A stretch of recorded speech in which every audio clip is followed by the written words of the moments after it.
দ্বীনের দায়ী যারা সঠিকভাবে কোরআন প্রচার করে তাদেরকে আব্দুল্লাহ জাহাঙ্গীর স্যারের মতো চাপা দিয়ে মেরে ফেলার চেষ্টা আছে অনেকে। ওনার অবস্থা ওই রকম, সামনে থেকে একটা পেছন থেকে আর একটা, গাড়ি দুইটা দমড়িয়ে উনি যে বেশি আছে শুকরিয়া। তা আমরা চাই এরকম ষড়যন্ত্রের যেন তদন্ত হয়, নয়তো সামনে আমাদের জীবনও ঝুঁকির ভেতরে। আপনারা জানেন কয়েকদিন আগে মাওলানা আব্দুল হাই সাইফুল্লাহ বড় ভাই আমার অ্যাক্সিডেন্ট করে ওনার এই চোখ, ডাক্তাররা এখন চিকিৎসা চালাচ্ছে, আশা করছি সুস্থতার দিকে যাবে। দিনের একজন মখলেস দায়ী ছিলেন, দেশি শিরিক আর বেদাতের বিরুদ্ধে বজ্রকণ্ঠ ছিল তার। নওগাঁর সন্তান, আমার বিশ্ববিদ্যালয়ের শ্রদ্ধাভাজন বড় ভাই, আমি আল কোরআনের ছাত্র, উনি আল হাদিসের, ডক্টর মরহুম আব্দুল্লাহ জাহাঙ্গীর রহমতুল্লাহ আলাইহির ছাত্র। বড় ভাই আব্দুল হাই মোহাম্মদ সাইফুল্লাহ, আল্লাহ যেন শেফায়ে কামেলা আজিলা দান করেন, খুব তাড়াতাড়ি সুস্থ করে আবার কোরআনে কারিমের এই ময়দানে আল্লাহ তাকে ফেরত দেন, বলেন আমিন। এই যে ষড়যন্ত্র আছে, গোপন ষড়যন্ত্র চলছে। দিনাজপুর জেলার শেতাবগঞ্জ থানার অন্তর্গত দারুল কোরআন মহিলা মাদ্রাসা হাফেজিয়া ছাত্রীদের বিদায়ী সম্মাননা উপলক্ষে মাদ্রাসা ময়দানে আফামান হাক্কা আলাইহি কালিমাতুল আযাব আফান্তা তুনকিযু মান ফিন নার, সূরা জুমারের 20 নম্বর আয়াতে আছে। আল্লাহ তাআলা বলেন, হে নবী, আমি যার উপরে ফয়সালা দিয়েছি যে লোকটা জাহান্নামে যাবে, যার উপরে শাস্তি অবধারিত লিখে দেওয়া হয়ে গেছে যে লোকটা জাহান্নামে যাবে, আফা আনতা, আপনি কি পারবেন তুনকিযু মান ফিন নার, তাকে ওই জাহান্নাম থেকে বের করে নিয়ে আসতে? কে বলছেন বলেন তো? কাকে? চিন্তা করে দেখেছেন? যিনি জাহান্নামে দেবেন তিনি বলছেন, যাকে তিনি সুপারিশ করে মানুষকে বের করবেন তাকে। নবীজিকে যদি আল্লাহ বলতে পারেন, হে নবী আপনি পারবেন ওই লোকটাকে জাহান্নাম থেকে বের করে নিয়ে আসতে? প্রশ্নবোধক চিহ্ন দিয়েছেন, আফা আনতা, ইন্টারোগেটিভ সেন্টেন্স এটা। তার মানে আল্লাহ প্রশ্ন দিচ্ছেন, না আপনিও পারবেন না। নবী যদি কাউকে বের করতে না পারে, হামজা পারবে? পারবে? এই জন্য এটা যেহেতু জান্নাতের বাগান, এখানে আল্লাহ কোনো জাহান্নামী মানুষকে নিয়ে আসবে না। যারা আমরা এসেছি নবীজির এই হাদিস এবং কোরআনের আয়াত অনুযায়ী আমরা বিশ্বাস করতে পারি যে আমরা জান্নাতি, খালিদিনা ফিহা লা ইয়াবগুনা আনহা হিওয়ালা। কারণ মানুষ যদি জান্নাতে যায় সে চিরকাল থাকবে, কোনোদিন তাকে বের করে দেওয়া হবে না, লোকটা বের হতেও চাইবে না। হযরত ইদ্রিস নবীর জীবনী পড়েছিলাম তাফসিরে, খুব শখের নবী ছিলেন। আমরা আজরাইল ফেরেশতা একবার ডাক দিয়ে বলেছে, মাবুদ আমি তোমার নবী ইদ্রিসের সাথে বন্ধুত্ব করতে চাই। ঠিক আছে যাও। এসে তিনি ডাক দিলেন, নবী ইদ্রিস আমি এসেছি আপনার সাথে বন্ধুত্ব করার জন্য, আমি কিন্তু সাধারণ না, আমি অসাধারণ ফেরেশতা আজরাইল, আমি জান কবজ করব। হযরত আজরাইল কথাগুলো শোনার বলার পরে নবী ইদ্রিস বললেন, ঠিক আছে আমি রাজি আছি, কিন্তু আমার শর্ত আছে কয়েকটা, আপনি যদি মানতে পারেন তাহলে আপনার সাথে আমি বন্ধুত্ব করতে পারি। তাহলে যে বন্ধু এই শব্দটা অনেক গুরুত্বপূর্ণ। পৃথিবীতে সবচাইতে মানুষের জীবনে প্রভাব পড়ে হয় বন্ধুর নয় বান্ধবীর। এই কথা বুঝতেছে? সবচাইতে বেশি প্রভাব পড়ে, মানুষ নষ্ট হয় ভালো হয় কার প্রভাবে? এই জন্য বন্ধু নির্বাচনের ক্ষেত্রে খুব সতর্ক থাকা দরকার। মান আল মাল ও মান আহাব্বা, যার সাথে বন্ধুত্ব করবেন কিয়ামতে আল্লাহ তার সাথে তাকে তুলবেন। এই জন্য আমার মানুষের সাথে চলাফেরা বন্ধুত্ব করা ঠিক না, যে লোকটার কাজ কারবার ভালো না।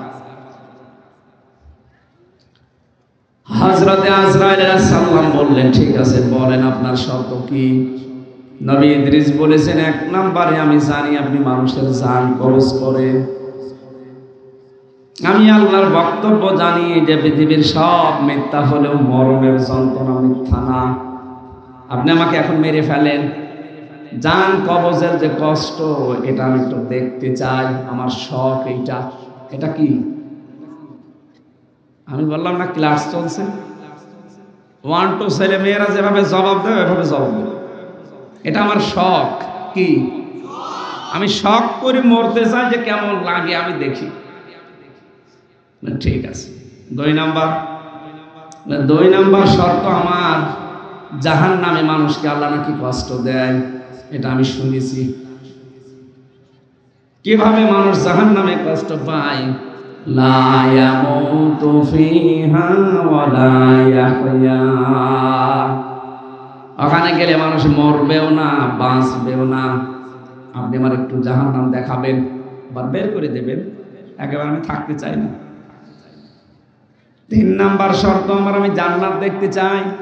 জান্নাতে বিশাল নাজ নিয়ামত আল্লাহ সাজিয়ে রেখেছেন, তাজরি মিন তাহতিহাল আনহার, এর তলদেশ দিয়ে নদী আর নহর প্রবাহমান থাকবে। কিভাবে থাকবে আমি এটা দেখব। হযরতে আজরাইল আল্লাহকে বললেন, আল্লাহ গিয়েছিলাম তো নবী মনে করে ভালো জায়গায়, কিন্তু ভেজাল, মরিয়ে দেখতে চাই। আল্লাহ পাক বলেন, আজরাইল আমার বান্দা যখন আকাঙ্ক্ষা করেছে, তার শখ যখন ঠিক আছে, তারা 3টা শর্ত পূরণ করো। তিনি তাকে মেরে ফেললেন। মরণের যন্ত্রণা যে কেমন তিনি টের পেলেন, আবার জীবন দিয়ে দিলেন। ডাক দিয়ে বলে, ঠিক আছে? বলে, হ্যাঁ আমি পেয়েছি। তাফসীরের ভাষায় আমি দেখেছি হযরতে ইদ্রিস শখ করে মৃত্যুবরণ করেছিলেন। তার এই শখের মৃত্যুতে কেমন কষ্ট হয়েছিল জানো? জীবিত ছাগলকে জিন্দা অবস্থায় চামড়া ছিঁড়ে লবণ দিলে যেমন কষ্ট হয়, তাও তো শখ করে মারা গেছে, যে আমি দেখতে চাই কেমন লাগে। উনি শখের মৃত্যুতে যদি এই কষ্ট পায়, আমরা যারা মরতে চাই না, আমাদের কোনো কষ্ট নেই। অজাত সাকারাতুল মাউত বিল হক যালিকা মা কুনতা মিনহু তাহিদ। সূরা কফের ভেতরে আল্লাহ জানিয়েছেন, পৃথিবীর সব মিথ্যা হতে পারে, মরণের যন্ত্রণা কিন্তু মিথ্যা না। এটা সত্য। কেউ রেহাই পায়নি এখান থেকে, মুহাম্মদ রাসূলুল্লাহ পর্যন্ত রেহাই পায়নি। হযরতে আজরাইল এসে শুধু তার বুকের উপরে হাতটা রেখেছিলেন। ডাক দিয়া বলেন, হে নবী, আপনি যদি থাকতে চান আমি আপনাকে রেখে যাব, যদি যেতে চান নিয়ে যাব। আমাকে আল্লাহ দায়িত্ব যেই দিন দিয়েছে, ওই দিন থেকে আজকের এই দিন পর্যন্ত পৃথিবীর কোন সৃষ্টির কাছে আমি অনুমতি নেইনি, আমার লাগেও না। যখন যেটা অর্ডার হয় শুধু নিয়ে চলে আসি। কিন্তু আজকে আমি এসেছি আপনার সাথে অনুমতি নেওয়ার জন্য, আপনি যেতে না চাইলে নিয়ে যাব না। নবীজি জিজ্ঞাসা করেন, আজরাইল কতদিন থাকা যাবে? যতদিন ইচ্ছা আপনার, তারপরে মরা লাগবে। তারপরে মরা লাগবে, এইটাই ফাইনাল। কুল্লু নাফসিন যায়িকাতুল মাউত সুম্মা ইলাইনা তুরজাউন। প্রত্যেকের একদিন মরা লাগবে, সবাইকে আল্লাহর কাছে ফিরে যাওয়া লাগবে। নবীজি ডাক দিয়ে বলেন, আজরাইল মরা যখন লাগবে তখন আমি আর নশ্বর দুনিয়ায় থাকতে চাই না, নিয়ে চলো আমার বন্ধুর কাছে। আমি হাদিস পড়েছি নবীজির মৃত্যুর, এই হাদিসটা ইন্তেকালের হাদিস। সাহাবী বর্ণনা করেন, নবীজি নিজে জানিয়েছেন, সাহাবী দুনিয়ার মানুষকে জানাবা, আজরাইল কিন্তু শুধু আমার হাত বুকের উপরে দিয়েছিল। আমি বলেছিলাম, আজরাইল কি করো? উহুদ পাহাড় মনে হচ্ছে বুকের উপরে দিলে। ফেরেশতা বলে, হে রাসূল, আমি হাত দিয়েছি শুধুমাত্র, আমি জানি আল্লাহর পরে আপনার স্থান। দুনিয়াতে এত আসানের সাথে কারো জান আমি কবজ করেছি বলে আমার মনে হয় না। বিশ্বনবী বলেন, আজরাইল হাত সরাও, আমি আর সহ্য করতে পারি না। এটাই যদি তোমার হয় আসানি মৃত্যু, তাহলে তোমার আযাবের মৃত্যু কোনটা? বলে একটু শুরু করি তাহলে।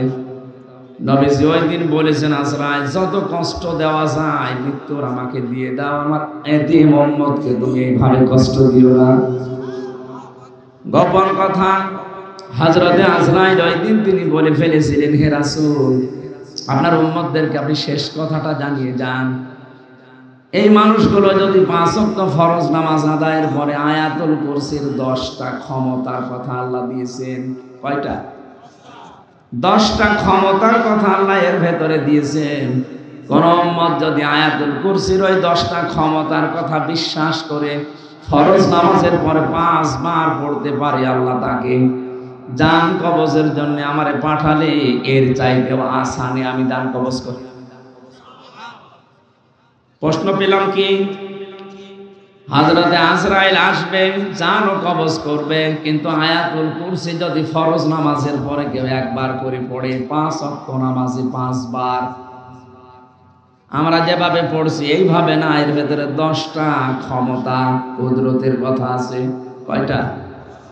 এগুলো আপনাকে আগে জানা লাগবে, বিশ্বাস করা লাগবে এবং প্র্যাকটিক্যাল লাইফে দেখানো লাগবে যে হ্যাঁ আমি মানি।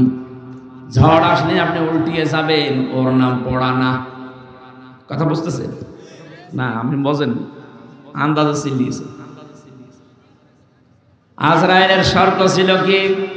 আপনার উম্মতদেরকে বলেন, তারা যদি আয়াতুল কুরসির ভেতরে আল্লাহর যে 10টা ক্ষমতার কথা আছে, আল্লাহর যে 10টা পাওয়ার, শক্তি, কুদরতের কথা আল্লাহ দিয়েছেন, এটা যারা 5 ওয়াক্ত ফরজ নামাজের পরে পড়বে, শুধু পড়বে না, বিশ্বাস করবে এবং তাদের জীবনে তারা দেখাবে, তাদের জান কবজ হবে। এমন অবস্থায় মনে হয় মায়ের স্তন মুখ লাগিয়ে ঘুমিয়ে পড়েছে।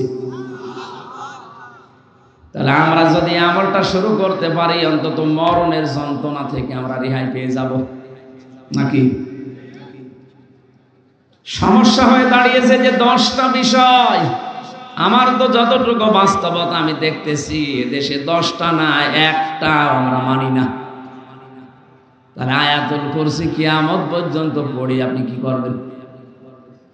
আজরাইলের হাত থেকে যদি মরণের যন্ত্রণা থেকে বাঁচতে হয়, আয়াতুল কুরসি পড়া লাগবে ঠিক, কিন্তু ওই 10টা বিশ্বাস করি। প্রথম নাম্বারে, আল্লাহু লা ইলাহা ইল্লা হুয়াল হাইয়ুল কাইয়্যুম। আল্লাহ পাক এখানে তার প্রথম ক্ষমতার কথা দিয়েছেন, আল্লাহু লা ইলাহা। এই যে ইলাহ, পুরা কোরআন শরীফের ভেতরে একটা ভয়ঙ্কর শব্দ ইলাহ শব্দটা আমরা অনেকেই শুনেছি, কিন্তু বাস্তবে আমাদের অনেকের মেলে না। ইলাহ শব্দের 4টা অর্থ হয়। ইলার প্রথম অর্থ, ইলাহ মানে আইনদাতা। ইলাহ মানে, একটু আস্তে বলুন, আপনি নিরপেক্ষ দৃষ্টি দিয়ে বলেন তো, আপনি কি সত্যি আল্লাহর আইনের পক্ষের লোক? না। হয়তো নামাজ যেটা আল্লাহর আইন, ওইটা আপনি পড়তে রাজি আছেন, রোজা আল্লাহর আইন আপনি পড়তে রাজি আছেন। আল্লাহর আইন দিয়ে যে চুরি করলে হাত কেটে দেওয়া যায়, মানুষ হত্যা করলে তাকে হত্যা করা লাগে, এটা শুনলে আপনার কেমন লাগে? আপনি আল্লাহর আইনের পক্ষের লোক না। আমি কথা বোঝাতে পারি না? এই যে আজকে আন্তর্জাতিক অপরাধ ট্রাইব্যুনালে 13 জনকে হাজির করেছিল, এরা গণহত্যার সাথে জড়িত। আপনি যদি এখন দেখেন মানুষ হত্যা করলে তাকে হত্যা করা লাগবে, এই আইনটা হামজা বানিয়েছে। আরো আসতে বলেন কে? সূরা বাকারা 178 নম্বর আয়াত, ইয়া আইয়ুহাল্লাযীনা আমানু কুতিবা আলাইকুমুল কিসাসু ফিল কাতলা আল হুররু বিল হুররি ওয়াল উনসা বিল উনসা। এই পৃথিবীতে আমি ঈমানদার যারা, তাদের উপরে লিখে দিলাম, দুনিয়াতে যদি কেউ কাউকে হত্যা করে, তার কিসাসের বিধান, তাকেও হত্যা করা লাগবে। এই যে 3732 জন মানুষ জুলাই আগস্টের 5 তারিখের আগ পর্যন্ত হত্যা হয়েছে বাংলাদেশে, এটা এখন প্রমাণিত। হত্যা যদি হয়, অবশ্যই কেউ না কেউ করেছে। কথা বলে না, যারা জড়িত আছে সে যেই হোক, এই আয়াত অনুযায়ী তার বিচারের পক্ষে আপনাকে থাকা লাগবে না।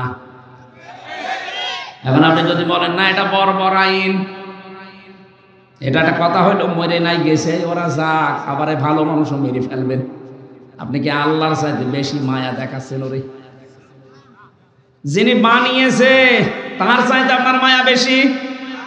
এ দুনিয়াকে শান্ত করার জন্য, পৃথিবীকে যদি ভারসাম্য পূর্ণ করতে চান, এই বিধানটা কায়েম করাই লাগবে, নাই তো বিনা কারণে মানুষ হত্যা আপনি বন্ধ করতে পারবেন না। আল্লাহ বুঝে শুনে আইন দিয়েছেন, জানে মানুষের দুর্বলতা কোথায়।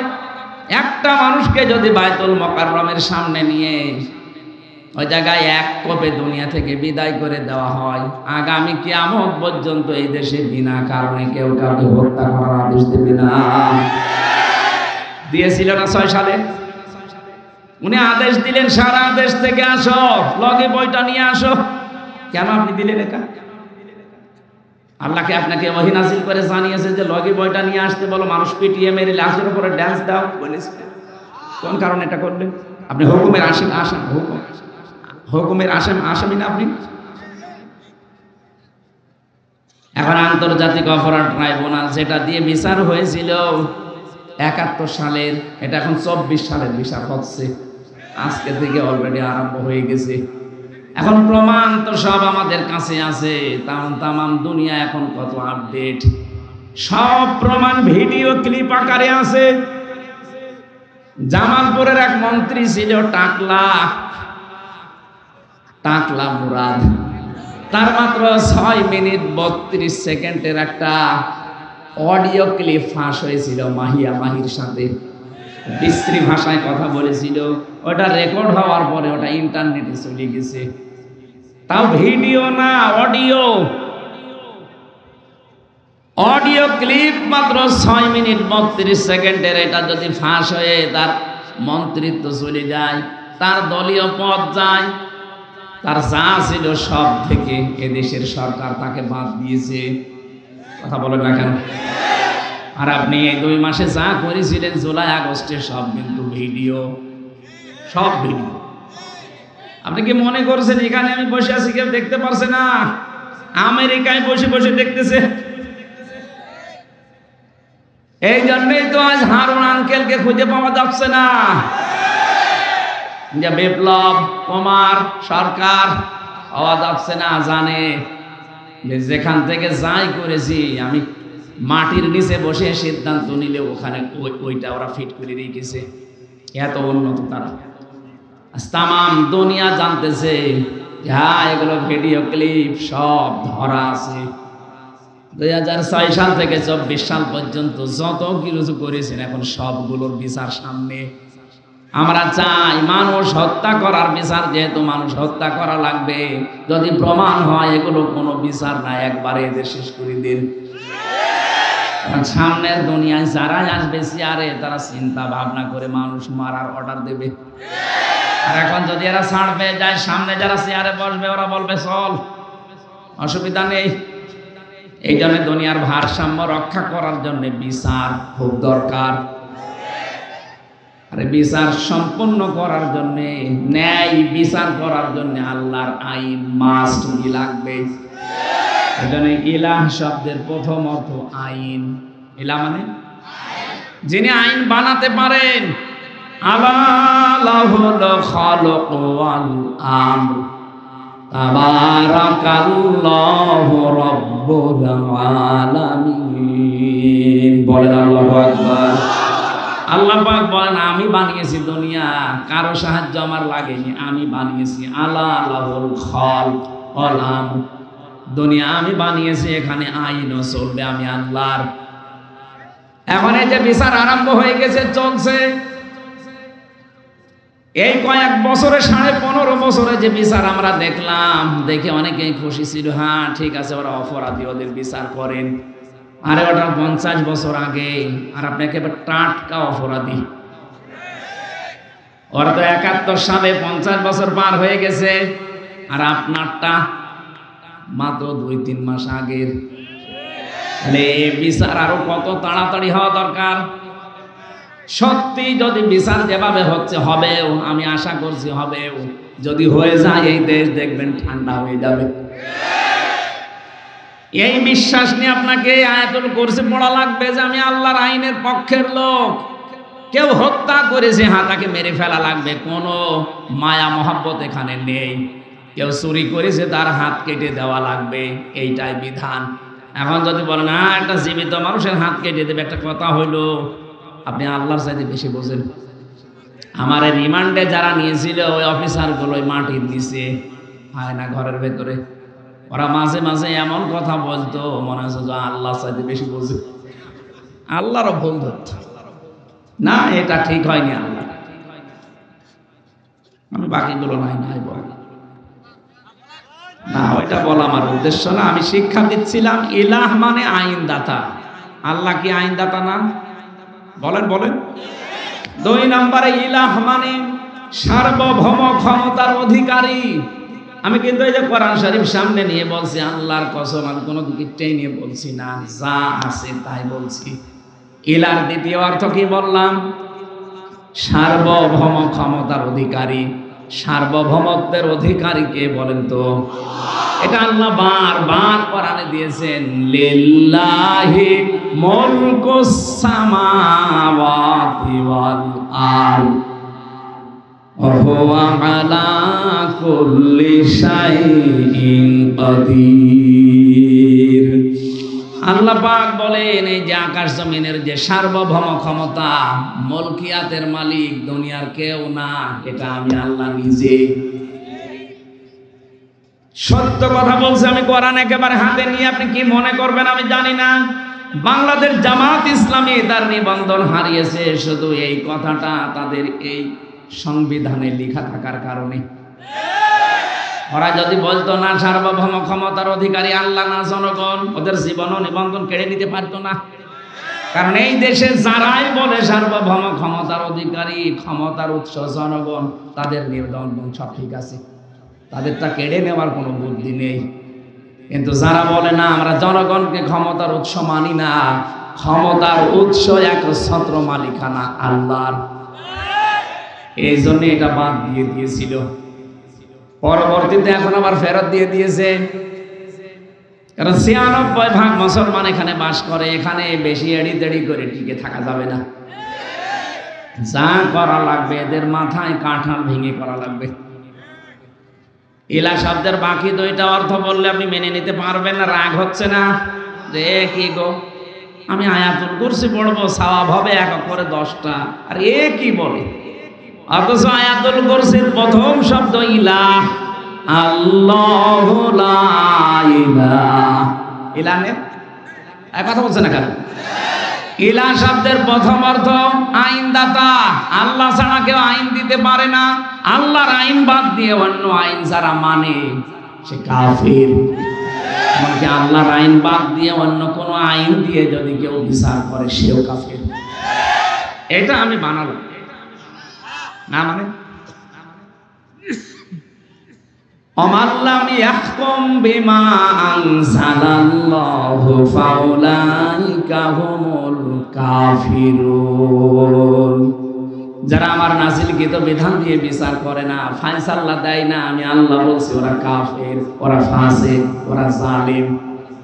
53 বছর দেশটা স্বাধীন হয়েছে, আজ পর্যন্ত তো আল্লাহর বিধান দিয়ে বিচারে দেশে হলো না। অথচ যারাই বিচারপতি দেখবেন অধিকাংশগুলোই মুসলমান। এই যে কালা মানিক, শামসুদ্দিন চৌধুরী মানিক, কত সুন্দর নাম দেখেছেন, বিসি উড়ে গেছে, এখন টের পাচ্ছে।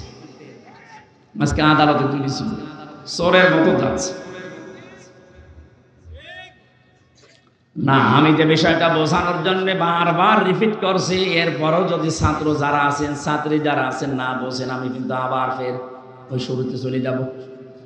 আপনি আয়াতুল কুরসি পড়ে জীবনে আজরাইলের হাত থেকে বেঁচে থাকতে চান, আজরাইল যেন কষ্ট না দেয়।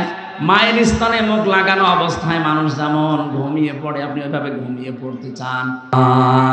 আল্লাহ আকসারু আমালা দেয়, যে বেশি বেশি কাজ করো, আমি বেশি কাজ চাই না, আকসারু না আহসান। আমি কাজটা চাই ভালো, কাজ অল্প হোক কিন্তু কাজ যেন ভালো হয়। এই যে যারা দাঁড়িয়ে আছেন, এ মানুষগুলো যদি ওই জায়গায় বসে পড়তেন, এ পরিবেশটা আরো সুন্দর দেখা যেত, কাজটা আরো ভালো হতো। কিছু মানুষের জন্য হয়তো অসুন্দর লাগছে, তারপর জায়গা আছে, হয়তো ওদের বসার জায়গায় উপরে কিছু নেই, এই জন্য বসতে চাচ্ছে না, দাঁড়িয়ে থাকে, কিন্তু অ্যাক্টিভ ভাবে শোনা লাগবে। আমি আজরাইলের কথা বলছিলাম, হযরতে আজরাইলের যে গোপন তথ্যটা তিনি ফাঁস করে দিলেন, উম্মতি মুহাম্মদীরা যদি আয়াতুল কুরসি এইভাবে পড়তে পারে তাকে মরণের সময় কোনো কষ্ট দেওয়া হবে না। আমি সহ যারা এসেছি আজকে থেকে এভাবে পড়তে পারবো না। ক্ষমতার উৎস জনগণ, বলেন বলেন আপনি কোন কারণে আল্লাহু আকবার বলেন? আল্লাহু আকবার মানে আল্লাহ সবার উপরে। এ কথা আরবিতে বললে আপনার কাছে রাজনীতি মনে হয় না, এ কথা আরবি দিয়ে নামাজ পড়লে আপনার নামাজ হয়। অথচ এইটা আমরা সংবিধানে লিখতে চাই, অনেকে এখনো মতামত দিচ্ছে না। যারা মতামত দেয় না তারাও মুসলমান। হ্যাঁ মুসলমান, তারা বলছেন না এদেশে হিন্দু নেই, খ্রিস্টান নেই, বৌদ্ধ নেই, তাদের উপরে একটা অবিচার হয়ে যাবে। আরে শয়তান, এদেশে ৯৬% মুসলমান। কত? মাত্র 4% আছে অন্যান্য জাতির লোকেরা। ৯৬% মানুষ এখানে আল্লাহ একজন আছে, আল্লাহ সবকিছুর উপরে ক্ষমতাবান, এটা বিশ্বাস করে না? করে না? সেখানে আপনার দুর্বিসন্ধি হবে, মানে বৈষম্য হবে কোন কারণে? ওই মানুষগুলোর ভেতরে আল্লাহ একজন আছে, বিশ্বাস আছে, কিন্তু প্রকাশ করতে পারে না। আপনি হিন্দুকে একবার ঘরের ভেতরে নিয়ে আচ্ছা করে পিটাবেন আর বলবেন সত্যি করে বল তোকে বাঁচাতে কে পারে?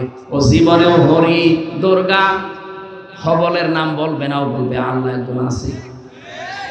আমি নিজে পরীক্ষিত।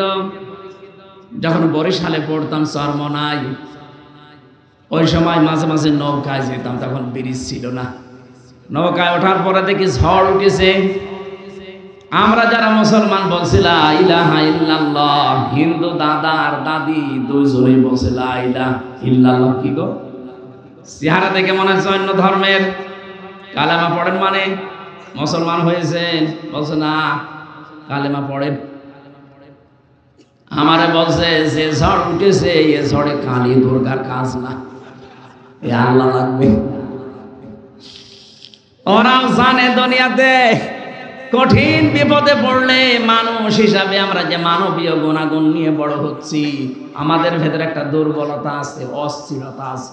আজকের তেলাওয়াত কিন্তু আয়াতের ৩ আয়াত আগে আছে, ইন্নাল ইনসানা খুলিকা হালুআ ইযা মাসসাহু শাররু জাজুআ ওয়া ইযা মাসসাহুল খায়রু মানুআ। অবশ্যই আমি মানুষকে অস্থির করে বানিয়েছি। বিপদে পড়লে হায় হতাশ করে, হতাশা ঘিরে ধরে, মনে হয় আর মনে হয় সূর্য উঠবে না। কোনো কিছু যদি পাই, আমার নিয়ামত কল্যাণ কিছু পেলেই তখন কৃপণ হয়ে যায়। এগুলো মানুষের স্বভাব। এই জন্য কঠিন বিপদে পড়লে হিন্দু বলেন, খ্রিস্টান বলেন, বৌদ্ধ বলেন, সবাই মনে হয় উপরওয়ালা একজন আছে। জেল থেকে বের হওয়ার আগে এবং জেল থেকে বের হওয়ার পরে 3টা বছর বাদ দিলে আমি বহু দেশে আমার এই ছোট্ট জীবনে গিয়েছি। কতগুলো দেশ আমি ভ্রমণ করে দেখেছি। খ্রিস্টানদের সাথে, ইহুদিদের সাথে, বৌদ্ধদের সাথে আমি মিশে দেখেছি। আর হিন্দুদের সাথে তো পাশের রাষ্ট্রে গেলেই দেখা হয়। যত জায়গায় ওদের সাথে ট্রেনে, বাসে, প্লেনে চড়াচড়ি করে ওদের সাথে ঘোরাফেরা করে দেখেছি। হ্যাঁ, ওই মানুষগুলোর ভেতরে এই বিশ্বাস আছে যে আল্লাহ একজন আছে।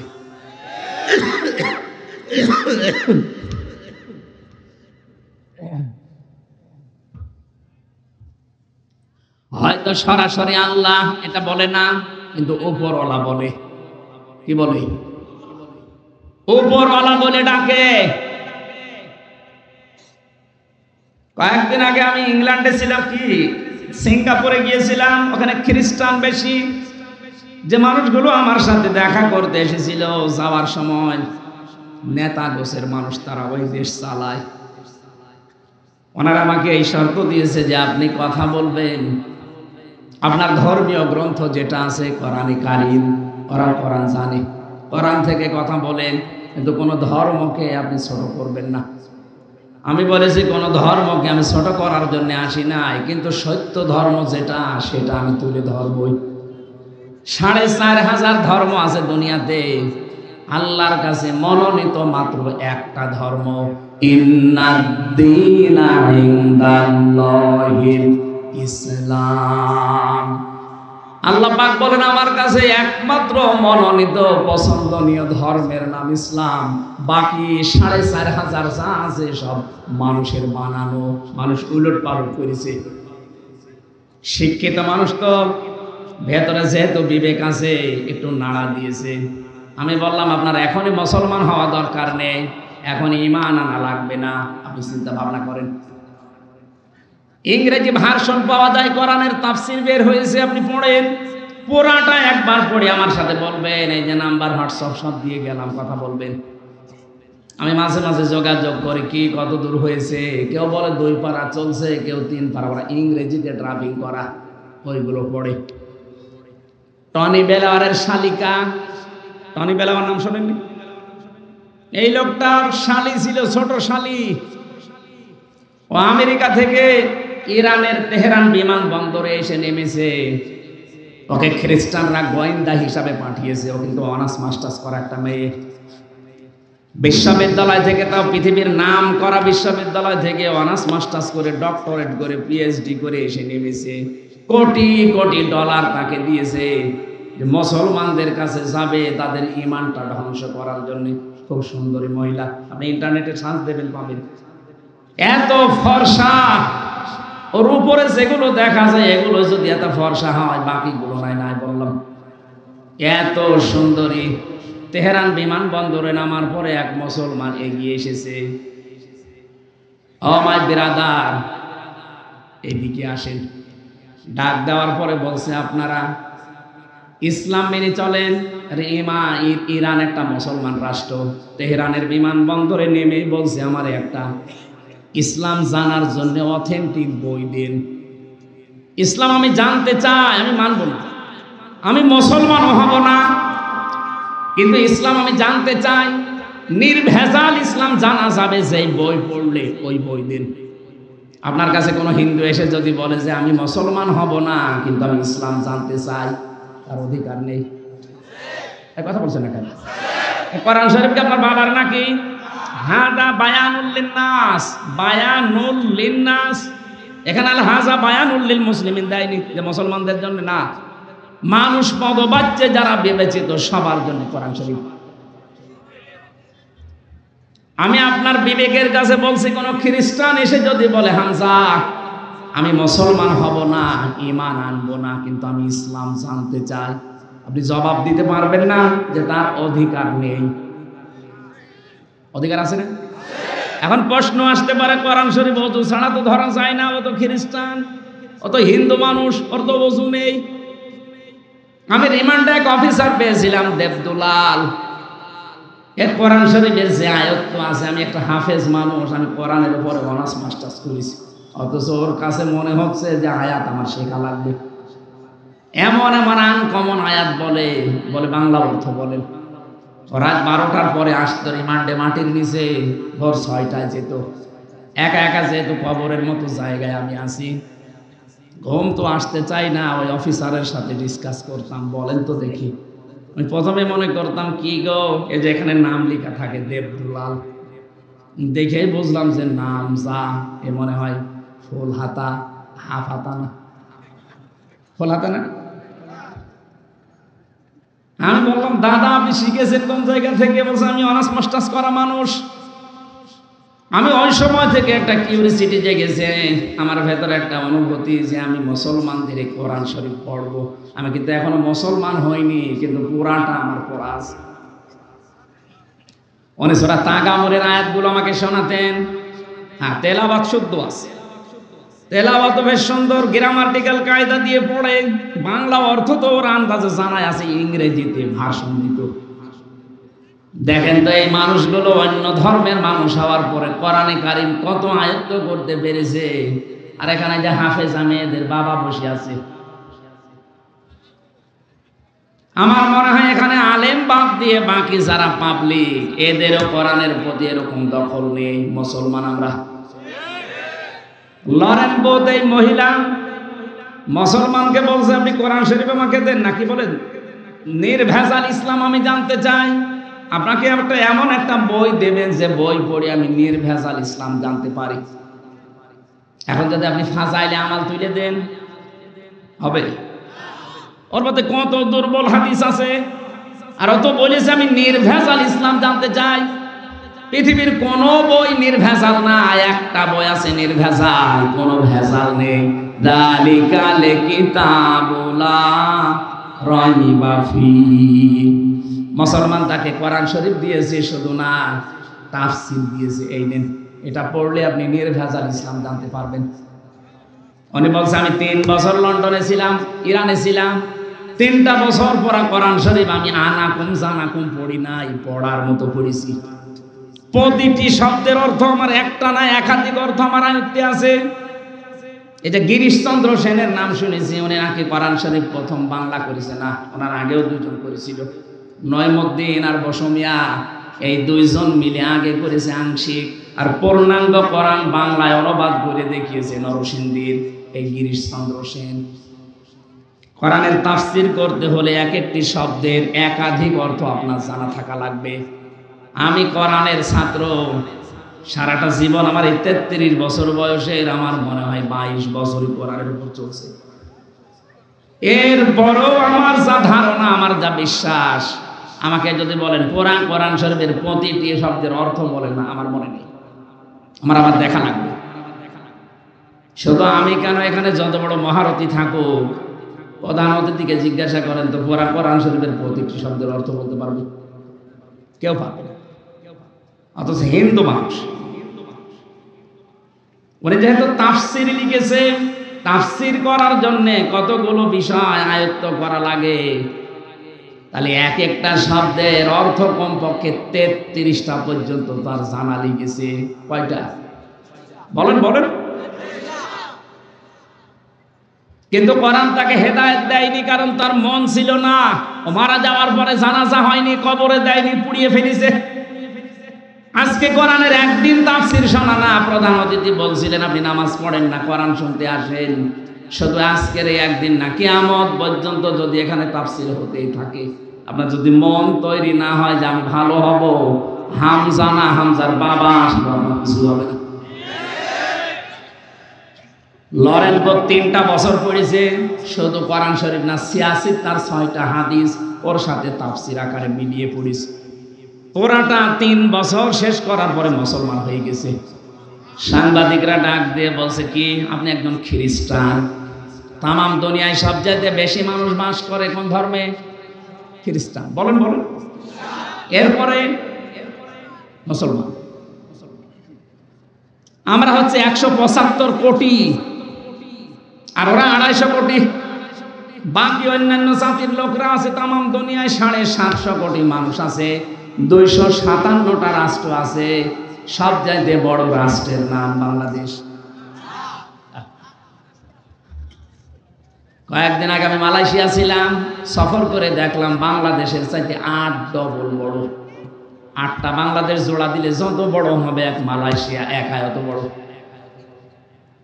আমি ভারতে বহু রাজ্যে ঘুরেছি, বাংলাদেশের চাইতে 29 ডবল ভারত। বাংলাদেশ 59টা জোড়া দিলে যত বড় হবে এক আমেরিকা একাই অত বড়। তাহলে আমেরিকার কাছে বাংলাদেশ একটা পাড়া না? 59টা বাংলাদেশ জোড়া দিলে যত বড় হয় আমেরিকা একাই অত বড়।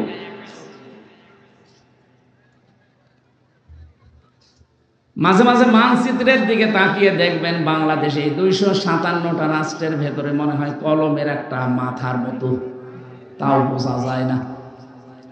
এই বাংলাদেশে এতটুকু জায়গা, এর ভেতরে আমার আসতে তাই হাঁপ লেগে যাচ্ছে। কোথায় কুষ্টিয়া আর কোথায় দিনাজপুরের সেতাবগঞ্জ। প্রায় 11-12 ঘন্টা সময় লাগে আসতে। অথচ আমেরিকা এত বড়, বাংলাদেশের এই তুলনায় বললাম 59 ডবল। এই দেশে 64টা জেলা আছে, তার ভেতরে দিনাজপুর মাত্র একটা জেলা না? এখানে আমার হয় 13টা না কয়টা থানা আছে, তার ভেতরে সেতাবগঞ্জ একটা থানা।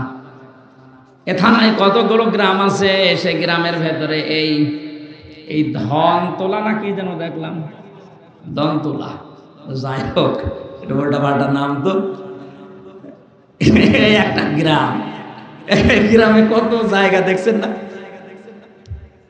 কত শত শত বিঘা জমি পড়ে আছে, তার ভেতরে এইটা একটা জায়গা। এই জায়গায় কত হাজার হাজার মানুষ, তার ভেতরে আপনি একজন। আপনি বলেন তো বাংলাদেশের তুলনায় আপনি কি?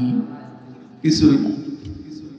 বাংলাদেশের তুলনায় যদি বলেন কিছুই না, তাহলে ভারতের তুলনায় আরো কিছু না, আমেরিকার তুলনায় আপনাকে তো খুঁজেই পাওয়া যাবে না। এখন প্রশ্ন আসতে পারে, আল্লাহকে আমার দিকেও দৃষ্টি দিয়ে আছে? হ্যাঁ। বিশাল সমুদ্রের নিচে যে পাথর আছে, পাথরের উপরে কালো পিপিলিকা হেঁটে যায়, ওই পিপিলিকার পায়ের আওয়াজ পর্যন্ত আল্লাহ আরো সে বসে শুনতে পায়। এই আমার আল্লাহ। লরেন বোধের কথা বলছিলাম এই জন্যে, মেয়েটা পড়ার পরে মুসলমান হয়ে সাংবাদিকরা বলছে আপনি খ্রিস্টান, বেশি মানুষ খ্রিস্টান ধর্মে, আপনি খ্রিস্টান থাকতে পারতেন, আর একটু ভালো খ্রিস্টান হবেন, আপনারা মুসলমান হয়ে গেলেন মানে। লরেন বোধ বলেছে, দেখো আমি এসেছিলাম ভুল ধরার জন্যে, পুরা কোরআন আমি আনাকুম জানাকুম তানাকুম পড়ি নাই, পড়েছি একেবারে বুঝে বুঝে 3 বছর সময় লাগিয়ে পুরাটা আমি শেষ করেছি কয়েকবার। আমি 51 জায়গায় লাল দাগ দিয়েছিলাম যে ভুল পাওয়া গেছে। মুসলমানরা বলে লা রাইবা ফি, কোনো ভুল নেই, আমি তো পেয়েছি 53 জায়গায় ভুল পেয়েছি। কি করলেন? বলে শেষ নাম্বার জায়গায় যে দেখি যে আয়াতে ভুল ধরি, তার আগের আয়াতে পরের আয়াতে ওই জবাব আল্লাহ আগে দিয়ে দিয়েছে। শেষ পর্যন্ত আমার জীবনের ভুল ধরা পড়ে গেছে, আমি আর ওই লাইনে নেই। আমার বাপ দাদার ধর্ম ত্যাগ করে আমি কিন্তু যেমন তেমন মানুষের আত্মীয় না। লরেন বুথ টনি বেলাওয়ারের শালিকা, আমেরিকার সাবেক প্রেসিডেন্ট। আমি যে কথাটা বোঝানোর জন্য পর্যন্ত এসেছিলাম, এই মহিলাটা কোরআনে কারিমের কাছে আসার কারণে, বোঝার কারণে এই মানুষটাকে আল্লাহ কোথায় পৌঁছিয়ে দিয়েছেন আজকে। আজ যদি আমরা আয়াতুল কুরসিটা ঠিক এইভাবে 10টা ক্ষমতা বিশ্বাস করে পড়তে পারতাম, আজরাইল যে কথা গোপন ভাবে নবীজিকে জানিয়েছিলেন, আল্লাহর কসম আমাদের মরণের সময় আযাব হতো না। এখানে মরণের যন্ত্রণা আমি টের পেলাম শক করে। আপনারা কি ঘুমাচ্ছেন? হযরতে আজরাইল ডাক দিয়ে বলেছেন, ঠিক আছে চলেন আপনাকে আমি জাহান্নাম দেখাবো। জাহান্নামের বিভিন্ন জিনিস দেখানোর পরে বলছে আমারে বের করেন, আমি আর থাকতে চাই না। ঠিক আছে চলেন। জান্নাত দেখতে চাই। জান্নাতে প্রবেশ করার পরে বলছে কি দেখা হয়েছে? বলে হ্যাঁ দেখলাম। চলেন এবার। হযরত ইদ্রিস নবী বলে, আজরাইল আমি কিন্তু আল্লাহর ভাষা জানি, খালিদিনা ফিহা লা ইয়াবগুনা আনহা হিওয়ালা। কোন মানুষ যদি জান্নাতে একবার যেতে পারে, আল্লাহ কোনোদিন তাকে বের করে দেবে না, আর লোকটা বের হতেও চাইবে না। ও ভাই আজরাইল, আমি তো চলেই এসেছি যে কোনো কায়দায়। আল্লাহ তো বলেছে যে বের করে দেবে না, তুমি ঝামেলা করো কেন? চলে যাও। হযরতে আজরাইল বলেছে, রব্বুল আলামিন তোমার নবী ইদ্রিস বড় চালাক। আল্লাহ পাক বলেন, ফিরে আসো আজরাইল, আমার নবী ইদ্রিসের কপালে আমি এইটাই লিখেছিলাম।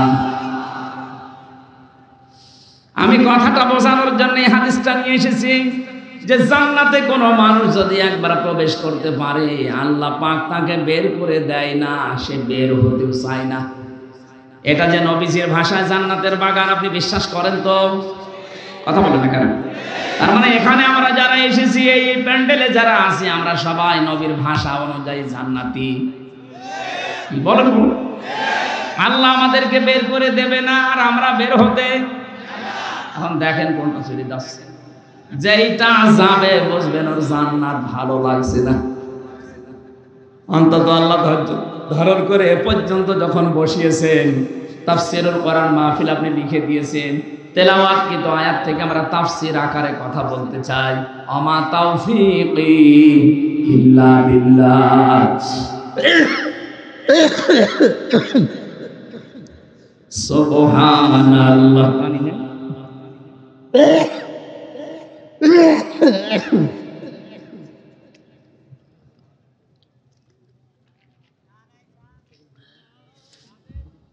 না থাক, চা এখন নিয়ে আসতে গেলে আবার আর এক ঝামেলা হবে, এখানে বসার দরকার।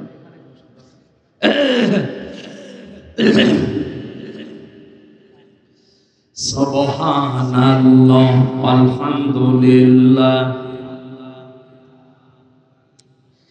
লা ইলাহা ইল্লাল্লাহ লা ইলাহা ইল্লাল্লাহ মুহাম্মাদুর রাসূলুল্লাহ।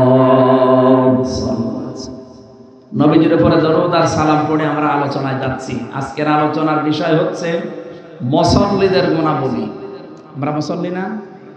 নামাজ অন্তত এক ওয়াক্ত পড়লেও তো পড়ি, পড়লেও ঈদের নামাজ পড়ি, কিছু না হলেও বাবা মরে গেলে জানাজার নামাজ তো পড়ি। বলেন, আল্লাহ পাক বলেন ইল্লাল মুসাল্লিন আল্লাযীনা হুম আলা সালাতিহিম দাইমুন। এই পৃথিবীতে যারা মুসল্লি, সবাই না, যারা মুসল্লি, মুসল্লি কি? আল্লাহ পাক বলেন মুসল্লি কাদেরকে বলে জানো?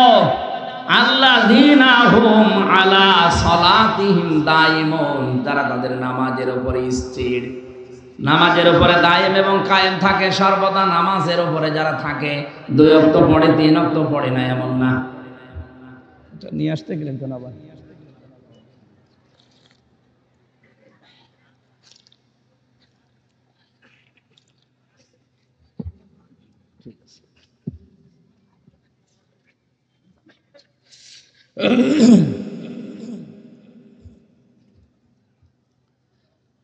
মুসল্লিদের গুণাবলী পড়তে গিয়ে ইবনে কাসিরের তাফসিরে আমি আয়াত পড়তে গিয়ে দেখলাম আল্লাহ পাকের কাছে সবচাইতে বেশি প্রিয় ওই কাজটা, যে কাজটা ধারাবাহিকভাবে করা হয়। 2 দিন করলেন, 3 দিন বাদ দিলেন না। আপনি যদি তাহাজ্জুদের নামাজ পড়েন, নিয়মিত পড়বেন। আপনি 2 রাকাত পড়েন, 4 রাকাত পড়েন, কিন্তু নিয়মিত আপনি আদায় করবেন। আস্তাগফিরুল্লাহ যদি প্রতিদিন 100 বার করে পড়েন, 2 দিন পড়েছেন, 5 দিন বাদ দিয়েছেন না, ওটা আল্লাহ রেগে যায়। আপনি যখন নিয়মিত করবেন ওই কাজটা, আল্লাহর আরশ আপনার উপরে খুশি হয়ে যাবে। আমি কয়েকটা আমলের কথা এখন বলছি, নারী এবং পুরুষ সবার জন্য প্রযোজ্য। সব সময় অজু থাক আর না থাক, শরীর পাক থাক আর না থাক, সব সময় মুখে জারি রাখবেন আস্তাগফিরুল্লাহ ওয়া আতুবু ইলাইহি, আস্তাগফিরুল্লাহ ওয়া আতুবু ইলাইহি। যদি এটা বেশি বড় হয়ে যায়, শুধু বলবেন ইগফিরলি ইগফিরলি অথবা আস্তাগফিরুল্লাহ আস্তাগফিরুল্লাহ। এটা পড়লে মানুষের মনের ভেতরে যে অশান্তি আছে, আল্লাহ বলেন আমি নিজে ওইটা দূর করে দেই। আর একটা আমলের কথা বলছে, বিপদ আপদে মুসিবতে সব সময় লেগে আছে। যদি পারো তো পক্ষে দরুদ শরীফ পড়ার চেষ্টা করবেন। আল্লাহুম্মা সাল্লি আলা মুহাম্মাদ এতটুকু পড়েন, অথবা সাল্লাল্লাহু আলাইহি ওয়াসাল্লাম, আল্লাহুম্মা সাল্লি আলা মুহাম্মাদ ওয়া আলিহি ওয়া আসহাবিহি ওয়া বারিক ওয়া সাল্লিম। এরপরে আরো 2টা আমল আছে। নবীজি বলেন কেউ যদি এটা সব সময় বলে হাসবুনাল্লাহ হাসবুনাল্লাহু ওয়া নি'মাল ওয়াকিল, নি'মাল মাওলা ওয়া নি'মান নাসির। আর ইউনূস নবী বিপদে পড়ে যে দোয়া পড়েছিলেন, ওইটাও পড়তে পারেন। লা ইলাহা ইল্লা আনতা সুবহানাকা ইন্নী কুনতু মিনাজ জালিমিন। কয়টা বললাম মনে আছে আপনাদের?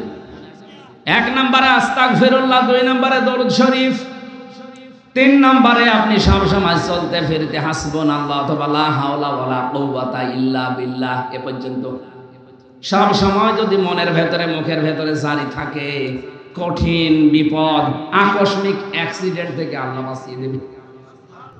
আপনারা জানেন কয়েকদিন আগে মাওলানা আব্দুল হাই সাইফুল্লাহ বড় ভাই আমার অ্যাক্সিডেন্ট করে ওনার এই চোখ, ডাক্তাররা এখন চিকিৎসা চালাচ্ছে, আশা করছি সুস্থতার দিকে যাবে।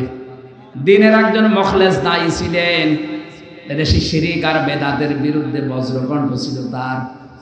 নওগাঁর সন্তান, আমার বিশ্ববিদ্যালয়ের শ্রদ্ধাভাজন বড় ভাই, আমি আল কোরআনের ছাত্র, উনি আল হাদিসের। ডক্টর মরহুম আব্দুল্লাহ জাহাঙ্গীর রহমতুল্লাহ আলাইহির ছাত্র। বড় ভাই আব্দুল হাই মোহাম্মদ সাইফুল্লাহ, আল্লাহ যেন শেফায়ে কামেলা আজিলা দান করেন। খুব তাড়াতাড়ি সুস্থ করে আবার কোরআনে কারিমের এই ময়দানে আল্লাহ তাকে ফেরত দেন, বলেন আমিন। কিছু ষড়যন্ত্র আছে, গোপন ষড়যন্ত্র চলছে। দ্বীনের দায়ী যারা, সঠিকভাবে কোরআন প্রচার করে তাদেরকে আব্দুল্লাহ জাহাঙ্গীর স্যারের মতো চাপা দিয়ে মেরে ফেলার চেষ্টা আছে অনেকে। ওনার অবস্থা ওই রকম, সামনে থেকে একটা পেছন থেকে আর একটা, গাড়ি দুইটা দমড়িয়ে উনি যে বেশি আছে শুকরিয়া। তো আমরা চাই এরকম ষড়যন্ত্রের যেন তদন্ত হয়, নয়তো সামনে আমাদের জীবনও ঝুঁকির ভেতরে। কথা বলো না কেন? আমি আবার এই লক্ষাধিক মানুষ নিয়ে দোয়া করছি। আব্দুল হাই, মোহাম্মদ সাইফুল্লাহ বড় ভাইকে আল্লাহ শেফায়ে কামেলা আজেলা দান করেন, বলেন আমিন। পরিবারস্থ লোক, তার স্ত্রী, মেয়েগুলো অসহায়, তারাও মাজলুম মানুষ। এই মানুষগুলো যেন ধৈর্য ধারণ করে, তার মা বাবার কাছে আল্লাহ সন্তানটাকে যেন আবার সুস্থ অবস্থায় ফিরিয়ে দেন। তাহলে মুসল্লিদের কথা বলছিলাম, নিয়মিত করবেন আপনি। 2 ওয়াক্ত পড়েন, 3 ওয়াক্ত পড়েন না, কোন কারণে বলেন তো? আপনার কি মনে হয় যে নামাজ এরকম ইয়ারকি মারা জিনিস? কোন মানুষ যদি নামাজ ছেড়ে দেয়, আল্লাহ বলেন আমি ওকে ছেড়ে দেই। টের পেয়েছেন কি বললাম?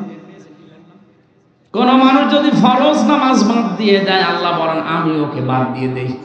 আপনি যে আল্লাহর বান্দা, এ কথা আল্লাহ স্বীকার করে না।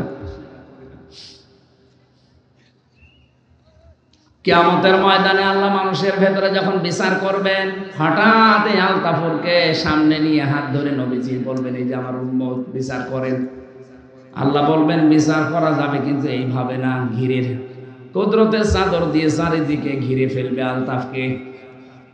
আল্লাহ ডাক দিয়ে বলবে, বান্দা এই এই কাজগুলো করেছিলি। আপনার 60 বছর 70 বছরের রেকর্ড আল্লাহ দেখাবে। প্রশ্ন আসতে পারে, এত বড় রেকর্ড কোথায় পাবে? আরে ভাই, একটা সিডি ক্যাসেটের ভেতরে 2.5-3 ঘন্টার ওয়াজ যদি আপনি এতটুকু জায়গায় সেভ করে রাখতে পারেন, 2 কাঁধে যে ফেরেশতা আছে, ওরা মেমোরি কার্ড নিয়ে বসে আছে, চোখের পলক পর্যন্ত তারা লিখতে আছে। কিয়ামতের ময়দানে আল্লাহ ওইটা সামনে দিয়ে বলবে, পড়, ইকরা কিতাবাকা কাফা বিনাফসিকাল ইয়াউমা আলাইকা হাসিবা। তুই জান্নাতে যাবি না জাহান্নামে যাবি, কাউকে জিজ্ঞাসা করার দরকার নেই, তুই নিজে আজ যথেষ্ট।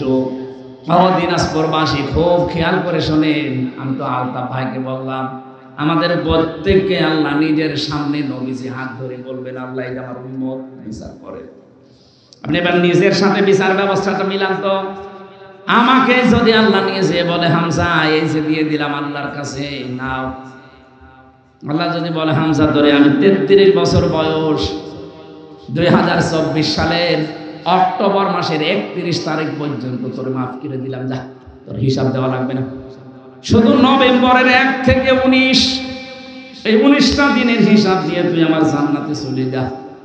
আমার যা কাজকর্ম, আমার যা আমল, আমার তো 19 দিনের হিসাব দেওয়া সম্ভব না। আপনারা পারবেন না? আপনারা পারবেন? কোরআনে কারিমের 2 আয়াত পরে আল্লাহ দিয়েছেন, আল্লাযীনা হুম মিন আযাবি রাব্বিহিম মুশফিকুন, ইন্না আযাবা রাব্বিহিম গায়রু মা'মুন। এই মানুষগুলো তাদের রবের যে সাজা, শাস্তি, এটা নিয়ে ভীত সন্তুষ্ট থাকে। আর রবের শাস্তি থেকে নিঃশংস থাকা যায় না। কখন কাকে আল্লাহ ধরে কেউ বলতে পারে না। 24 ঘন্টা আমরা আতঙ্কের ভেতরে আছি। আল্লাহ পাক আমার সামনে মনে হচ্ছে আমাকে দেখে দেখে আমার জীবন চালাচ্ছি। এটা যতদিন পর্যন্ত মনের ভেতরে বিশ্বাস না আসবে, আপনার দ্বারা গোনা ছেড়ে দ্বারা সম্ভব না। এখন তো গোনার বাজার চলছে, কথা বলেন এখানে। মোবাইলটা যাদের আছে, কম্পিউটার আছে, যাদের ডিশ লাইন আছে, যে মানুষগুলো ওয়াইফাই লাইন নিয়ে রেখেছেন, তাদের গোনা করা যে কত সহজ করে দিয়েছে পৃথিবী। এই কঠিন পরিস্থিতিতে টিকে থাকা কিন্তু অত সহজ ইমানের কাজ না। এমন এমন দৃশ্য মোবাইলের ভেতরে রেখে দিয়েছে, নিজে দেখলে আনন্দ লাগে, ভালো লাগে, মজা পায়, অন্য কেউ দেখলে লজ্জা পায়। এমন দৃশ্য নেই? যাদের মোবাইলে আছে এই মুহূর্তে ডিলিট করা লাগবে। শব্দের দিকে তাকান, ইন্না আযাবা রাব্বিহিম গায়রু মা'মুন। আল্লাহর আযাব থেকে কেউ নিঃশংস থাকা ঠিক না। কখন আল্লাহ আপনাকে মরণ দিয়ে দেয়, এখনই মরে গেলে কিন্তু মোবাইলটা আপনার স্ত্রী, আপনার বোন, আপনার ভাই, আপনার মা বাবা ব্যবহার করবে। একথা বলছেন না? এখন বাড়ি যেতে পারলেন না, মনে করেন মরে গেলেন, মোবাইলটা ব্যবহার করবে আপনার বাবা। কে? আপনার বাবা যদি দেখে যে এর ভেতরে উলঙ্গ নাচ, আমার এই হামজা বসে বসে দেখতো, মরে যাওয়ার পরে কি ধারণা করবে বলেন? দোয়া করা, বলবে আল্লাহ ওরে আরো দাও। সুতরাং এই মুহূর্তে আমি সহসার আছি, যেটা দেখলে নিজের শান্তি পাওয়া যায়, আনন্দ পাওয়া যায়, অন্য দেখলে লজ্জা পান, এই মুহূর্তে ডিলিট করেন। আমার এটার ভেতরে শুধু লেকচার আছে স্যারদের, আন্তর্জাতিক স্কলার যারা, আর আমার বিশ্ববিদ্যালয় স্যারদের লেকচার আমি প্রায় 250 উপরে সেট করে রেখেছি। দেখার মতো শুধু ওইটাই, আর বাকি আমার পরিবারের, আমার মেয়ের ছবি আছে, ছোট মেয়েটা। আপনার মোবাইলে এই মুহূর্তে যদি ডিলিট না করেন, আমি ওয়াজ করব না। করেন, সময় দিলাম 30 সেকেন্ড, করেন। এখনই ওয়াজ আমল করা লাগবে, করেন, তাড়াতাড়ি করেন। এই যে একজন করছে, এই কি করবি?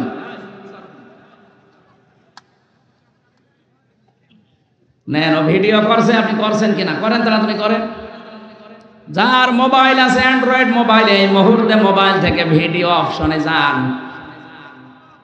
কারা কারা যেটা নিচে দেখলে শান্তি পান, অন্য দেখলে কষ্ট লাগে, আনন্দ লাগে না, তখন লজ্জা বোধ হয়, এরকম সিন আছে? কারা কারা ডিলিট করবেন হাত তোলেন তো। ওই একজন শুধু কি আছে আপনার মোবাইলে, দাঁড়িয়েলা মানুষ আপনি দেখেন? কে মরবে কি আছে মোবাইলে দেখে? পরে মনে নাকি কি আছে দেখি।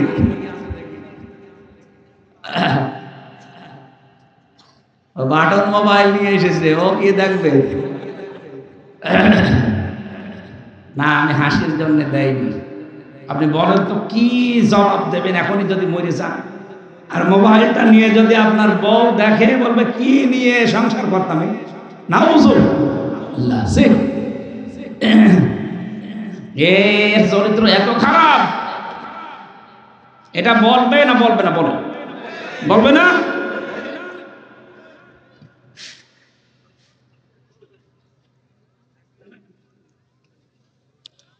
আমি কি বেশি বলে ফেললাম? এটা মোবাইলে আছে না নেই বলেন তো? যারা মুসল্লি তাদের কিছু গুনাহ আল্লাহ এবার দিচ্ছেন, শোনেন। আল্লাহ পাক বলেন, আল্লাহ ওয়াল্লাযীনা ফি আমওয়ালিহিম হাক্কুম মা'লুম লিস-সাইলি ওয়াল মাহরুম ওয়াল্লাযীনা ইউসাদ্দিকুনা বিয়াউমিদ্দিন। যারা মুসল্লি হবে, এই মানুষগুলো সত্যিকার অর্থে যদি নামাজি হয়, মাল সম্পদের প্রতি তাদের মহব্বত আস্তে আস্তে কমতে থাকবে। কারণ তাদের মালের ভেতরে, সম্পদের ভেতরে অনেকের হক লুকিয়ে আছে। যারা প্রার্থী, যারা ফকির, যারা মিসকিন, যারা অসহায়, যারা বঞ্চিত, তাদেরকে সেই মাল থেকে সে দিয়ে তাদের অভাব সে দূর করে দেবে। এরকম নামাজি দেশে আছে। আরে নামাজি হযরত ওসমান নামাজি ছিলেন।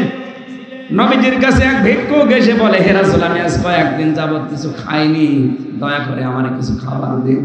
নবীজি বললেন, আমার অবস্থা সেরকম ভালো না, তুমি আমার জামাই ওসমানের কাছে যাও। হযরত ওসমানের কাছে বাড়িতে গেলেন। বাড়িতে সেই তিনি লক্ষ্য করলেন হযরত ওসমান বাড়ির ভেতরে চেঁচামেচি করছে। কি হয়েছে?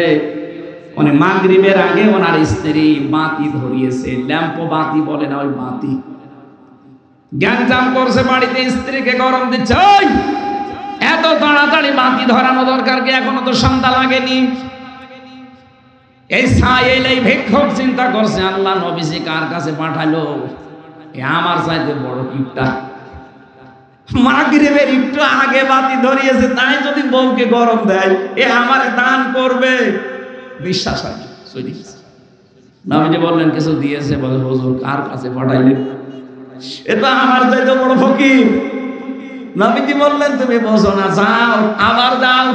বাড়িতে এসেছে।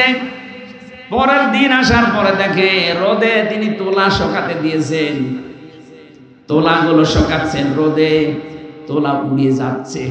একটা একটা করে তোলা ধরে নিয়ে এসে আবার রেখে দিচ্ছে। বলে আল্লাহ কার কাছে নবীজি পাঠানো মনে হয় না জেনে পাঠিয়েছে, একটা তোলা উড়ে যায় তাই যদি নিয়ে এসে রেখে দেয় তা আমারেও কয় টাকা দেবে? বিশ্বাস হয়নি, ফেরত গেছে। ডাক দিয়ে বলে নবী দরকার হয় আপনি কিছু দেন, নাই তো ওর কাছে পাঠাবেন না। ঠিক আছে, তুমি আজকে শেষ কত যাও, আজকে এসেছে।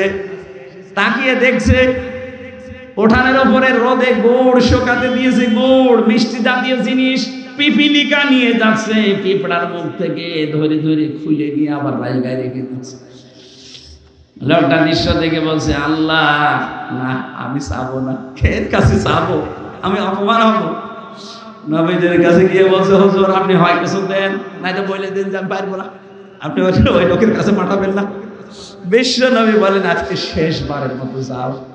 আজকে এসেছে ওনার একটা উঠের চালান ছিল, বাইরের দেশ থেকে ব্যবসায়ী উঠে চালান প্রায় 100টা উঠ আসছিল। সাহস করে এবার নবীজির কথায় বিশ্বাস করে তিনি চাইলেন, বলে আল্লাহর নবী আমাকে পাঠিয়েছে, আপনি দয়া করে আমার কিছু দান করেন, আমি ক্ষুধার্ত। হযরত ওসমান বলেন ঠিক আছে, এখনো তো কাছে সেরকম কিছু নেই, ওই যে ব্যবসার মাল আসতেছে, ওই যে উট ভর্তি মাল আসতেছে, যে উট তোমার পছন্দ হয় উটটা নিয়ে চলে যাও। লোকটা বলছে আল্লাহ এ কি আর কি করছে, ছেলেটা পিপিলিকার মুখ থেকে গুড় কেড়ে দিতে পারে, তুলা উড়ে গেলে তুলা আবার নিয়ে এসে রেখে দেয়, সন্ধ্যার আগে বাতি ধরালে বউকে গরম দেয়, আরে বলছে উট ভর্তি মাল আমার নিয়ে চলে যাও। আপনি সত্যি করে বলেন তো, আপনি কি আমার সাথে ঠাট্টা করেন কেন? আমি কিন্তু 3 দিন এসেছি আপনার বাড়িতে, আজকে দিয়ে 4 দিন আসলাম, 3 দিনের যে আচরণ দেখলাম আজকের সাথে মিলছে না, সত্যি করে বলেন আপনি কি করেন? হযরত ওসমান বলে দেখো আল্লাহর বান্দা, প্রথম দিন এসে তুমি দেখেছি আমি গরম দিয়েছি স্ত্রীকে, এমনি না। আমি জানি পৃথিবীতে আল্লাহ পাক শুধু অপচয়কারীকে শয়তানের ভাই বলে আখ্যা দিয়েছে। ইন্নাল মুবাদ্দিরিনা কানু ইখওয়ানা শায়াতিন, দুনিয়ায় যারা অপচয় করে এরা কিন্তু শয়তানের ভাই। পৃথিবীর কোনো অপরাধ করলে শয়তানের ভাই, এই কথা কোরআনে আমি পাইনি। এই একটা আয়াত সূরা বনী ইসরাঈলে আছে, যারা অপচয় করে ওরা আর মানুষ থাকে না, ওরা শয়তানের ভাই হয়ে যায়। মাগরিবের আগে আমার স্ত্রী লম্পবা বাতি ধরিয়েছে, কোন কারণে যে অপচয় করবে এটা তো আমি মেনে নিতে পারি না, এই কারণে তাকে গরম দিয়েছিলাম শিক্ষা দেওয়ার জন্য। দ্বিতীয় দিন যে তোলা উড়ে যাচ্ছিল, তোলা আসলে আমার ছিল না, আমার কাছে আমার বন্ধু রেখেছিল আমানত, নষ্ট হয়ে যাচ্ছিল, আমি শোকাতে দিয়েছিলাম। মানুষের আমানত আমার কাছে আছে, সেটা উড়ে চলে যাবে, আর আমি আমানত বসে বসে খেয়ানত করব না, এই শিক্ষা আমি পাইনি। আজ বাংলাদেশের মানুষ যারা দায়িত্বে ছিল, 1628 জন মানুষ দায়িত্বে ছিল, এই মানুষগুলো যদি হযরত ওসমানের মতো এইভাবে অ্যাক্টিভ ভাবে কাজ করত, আল্লাহর কসমে দেশ থেকে কিয়ামতের আগে তারা ক্ষমতা থেকে যেত না। আপনি আমানতের দায়িত্ব পেয়ে সব খেয়ানত করে বসে আছেন। ভূমির দায়িত্ব দেওয়া হয়েছিল জমি জায়গার, যে মন্ত্রী ভূমি মন্ত্রী, তাও প্রতিমন্ত্রী, সেই লোকটার নাকি 620টা বাড়ি। কয়টা লাগে বাড়ি আপনার? বলেন কয়টা লাগে বাড়ি? 64 জেলাতে 64টা হলেও তো হয়, 620টা বাড়ি বানিয়েছেন আপনি।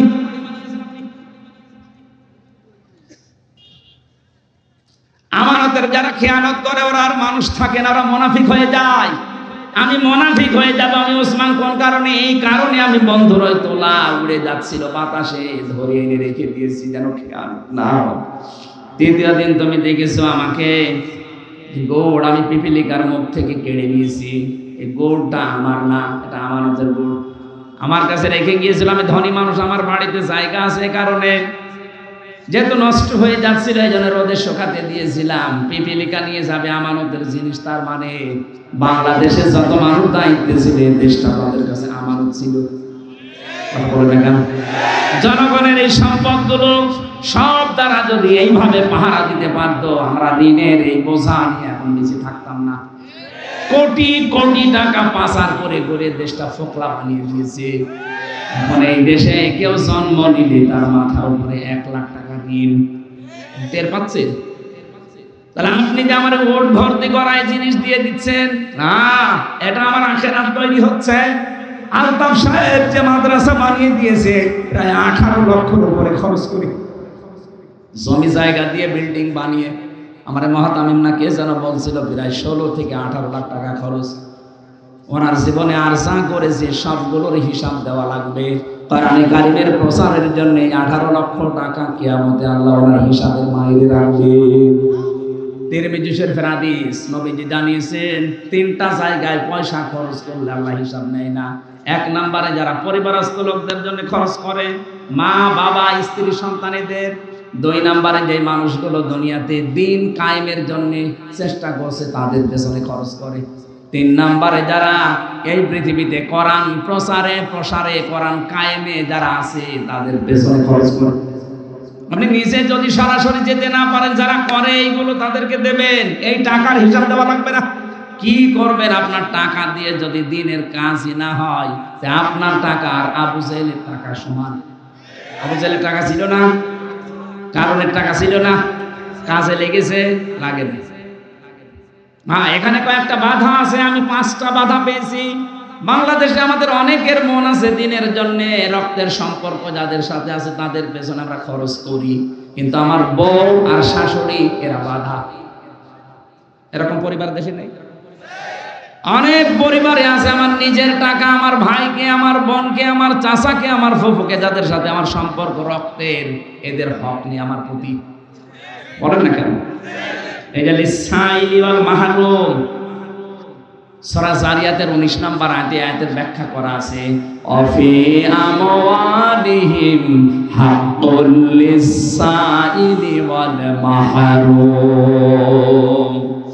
যে মানুষগুলো তাদের সম্পদ থেকে যাদের হক আছে তাদের হক বুঝে দেয়, আমার সবচাইতে বেশি হক আমার সম্পদের উপরে, আমার সাথে সম্পর্ক রক্তের যাদের তাদের, আর আমার সাথে সবচাইতে বেশি সম্পর্ক রক্তের আমার ভাই, আমার বোন, আমার ফুফু, এক কথা বলছে না, আমার চাচা। আপনি আপনার বউকে ও বার্থডে করে এই রক্তের সম্পর্কগুলোর ঠিক রাখেন, তাদের হক আদায় করতে যান, আপনার বউর আর মন পাবেন না। এরকম বউ দেশে নেই? এক কথা বলে না কেন? কার কার বউ এরকম মন ছোট, হাত তোলেন তো। আলহামদুলিল্লাহ, এই এলাকা তো অনেক ভালো আছে। এই এলাকায় ওয়াজ দেওয়ার দরকার নেই, এই এলাকায় গান দেবে। এই এলাকার মা বোনেরা মাদ্রাসা আছে তো সব ভালো হয়ে গেছে। সম্মানিত মা বোনেরা, না আমি জানি এটা রেকর্ড হচ্ছে, সারা বাংলাদেশ সহ বিশ্বে বহু মহিলার মন এরকম ছোট, তার নিজের বাবার জন্য, তার ভাইয়ের জন্য, তার নিজের মামার জন্য, চাচার জন্য খরচ করে, কোনো অসুবিধা নেই, আরো বলবে করো। আর স্বামী তার মায়ের জন্য, বাবার জন্য, বোনের জন্য, চাচার জন্য কিছু করলে হুকুম পেশা হয়ে যায়। আপনার মন এত ছোট কেন? আপনি কি মনে করেন যে আমি নামাজ পড়ে রোজা করে জান্নাতে চলে যাব? কিসের জান্নাত আপনার? রক্তের সম্পর্ক যারা ঠিক রাখে না, যারা রক্তের সম্পর্কগুলো নষ্ট করে দেয়, তারা চির জাহান্নামী। কারণ এই যে রেহেম মানে রক্তের সম্পর্ক। রেহেম মানে কি? আল্লাহ যখন দুনিয়া তৈরি শেষ করে ফেললেন তখন রেহেম আল্লাহর কুদরতের পাশে ধরেছিল। ডাক দিয়ে বলেন, আল্লাহ তুমি আমার সম্পর্কে কি সিদ্ধান্ত নিলে? কিছু তো জানালে না। আল্লাহ বলেন, রেহেম, দুনিয়াতে যারা রক্তের সম্পর্ক তোর সাথে ঠিক রাখবে, আমার সাথে তাদের সম্পর্ক ঠিক আছে। আর তোর সাথে যার সম্পর্ক ঠিক নেই, আমি বলি যে ওটা আমার বান্দা না, ওর দায়িত্বই আমার নেই, ওর সাথে আমি কাট। বলেন তো আপনার কারণে শুধু এটা শুধু স্ত্রীর কারণে হয়? এক কথা বলছে না কেন? হাজারো স্বামী চায় যে আমার মা বাবা আমার সাথে থাক, কিন্তু স্ত্রী চায় না। কোরআনের আয়াতের ভেতরে আমি তাফসিরে ইবনে কাসিরে লক্ষ লক্ষ ব্যাখ্যা পেয়েছি। আমি বেশিরভাগ কথা রাত 10টা পর্যন্ত বলি। ডাক্তার আমারে বলেছে রাত 10টার পরে ঘুমিয়ে পড়বেন। আজকে 11টা বেজে গেছে, যেহেতু মাগরিবের পর একটু ঘুমিয়েছিলাম, এই কারণে আমি 1 ঘন্টা বেশি পড়েছি। আগামীতে এর পরের আয়াত আল্লাযীনা হুম লিফুরুজিহিম, লজ্জাস্থানের আয়াত আছে, লজ্জাস্থান সম্পর্কিত কথাগুলো। এরপরে আর মাহফিল আছে এলাকায়? এই হারুন মাওলানা কই? আশপাশ যেখানে আছেন এরপরের থেকে কথা বলবো না। আমি 11টা বেজে গেছে, তার কথা বলি না। 10টার পরে আমার জেগে থাকা নিষেধ। আমার শরীরে জালেমরা যা দিয়েছে 3টা বছরে, আমি একদম শেষ হয়ে গেছি। আল্লাহুম্মা আমিন। লা ইলাহা ইল্লা আনতা সুবহানাকা ইন্নী কুনতু মিনাজ জালিমিন। এই মোনাজাতটা বসে করবে, বসেন। মোনাজাতের পরে আমার জেলখানায় লিখিত বই আছে, ওই যে সাদা গাড়ি আছে ওখান থেকে নিয়ে নিজের বউকে মেয়েকে উপহার দেবে। লা হাওলা ওয়ালা কুওয়াতা ইল্লা বিল্লাহিল আলিয়্যিল আযীম। রব্বুল আলামিন কোরআনের তাফসীর যতটুকু বুঝি আমি চেষ্টা করছিলাম বোঝানোর। দিনাজপুরের শীতলগঞ্জের মানুষগুলো চাতক পাখির মতো শুনছিল।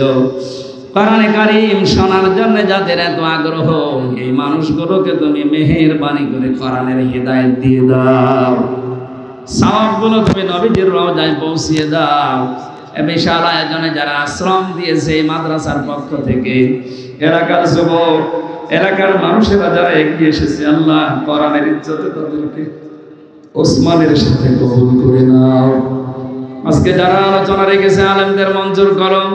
সম্মানিত মা বোনেরা পর্দার আড়ে বসে আছে, এদেরকে ফাতিমার মতো, খাদিজার মতো, উম্মে কুলসুমের মতো বানিয়ে দাও রব্বুল আলামিন।